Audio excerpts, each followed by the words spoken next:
Ce 13 décembre 2022, soit 2 jours avant le deuxième anniversaire de la disparition de Delphine Jubilard, une reconstitution des faits a été organisée par la justice, afin de comprendre le mieux possible comment a pu se dérouler l'ultime nuit où a été vue vivante l'infirmière de Cagnac-les-Mines, Tarn, et maman de Louis, 7 ans, et Elia, 3 ans.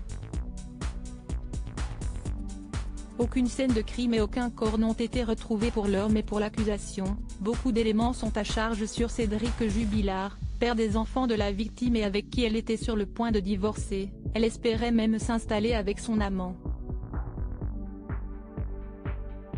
Le principal suspect est actuellement en détention provisoire à la maison d'arrêt de Toulouse. s'est rendu sur les lieux pour cette étape cruciale de l'enquête. Le Point, à travers la plume de la spécialiste police-justice Valentine Arama, revient sur ce moment capital de l'enquête. Maître Pressec, qui défend une des cousines proches de Delphine Jubilard, fait une remarque très forte et parle même d'un moment de vérité. Quand Cédric Jubilard est arrivé devant la maison, il a blêmi, presque chancelé. Puis il s'est repris et il a finalement été égal à lui-même, ne répondant à rien.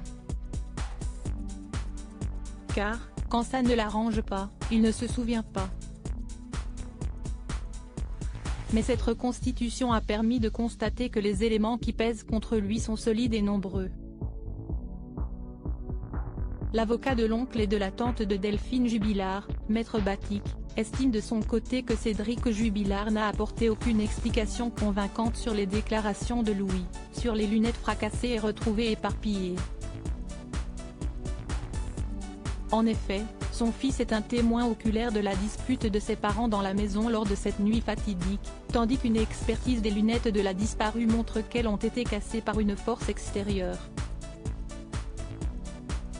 Si les photographes ont été interdits sur les lieux de la reconstitution, notamment pour éviter que fuitent des images choquantes comme il y a pu en avoir pour l'affaire Daval, l'homme de loi souligne l'attitude du prisonnier, stoïque et impassible devant les éléments qui lui étaient présentés.